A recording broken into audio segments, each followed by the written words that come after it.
ay jima way fi weeru koor moo làq mbir yu rëy te foor tànneef la moom ci biiri weer cey yàlla weer wi Ramadan jullit bu góor ak bu jigéen weer waa ngi ñëw jëm si ci yéen nañ farlu gaaw jublu ci yéen làq nga neel ni Ramadan. juróom-ñetteelu guddi ci weeru koor naafilay Sëriñ Suhaybu Mbàkke ñaari rakka benn sëlmal rakka bu nekk nga jàng Fatiha benn yoon qul huwa allahu ahad fukki yoon ak ñaar 12 fois yal nañu yàlla defal jàmm te defal leen ko yal nañu yàlla nangul te nangul leen wassalaamu aleykum.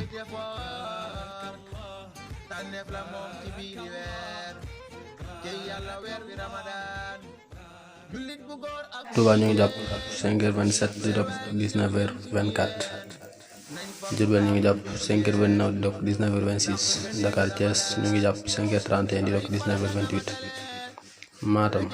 Kolda ñu ngi jàpp 5h22 di dog 19h19 Ziguinchor ñu ngi jàpp 5h29 di dog 19h26 Tamba Kédougou ñu ngi jàpp 5h19 di dog 19h16 Louga ñu ngi jàpp 5h25 di dog 19h22 Kaolack Kaffrine ñu ngi jàpp 5h29 di dog 19h26 Saint-Louis ñu ngi jàpp 5h25 di dog 19h22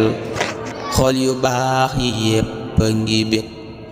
ku jullit sañoo bañ a bég cant ñel na buur bi nu moom def ko rekk lan ko deseel baalu naa alxaq xarit bala xaq baal ma yawit lañ goreele ñooñ sawaraay soppi mooy ya def ko ngëneel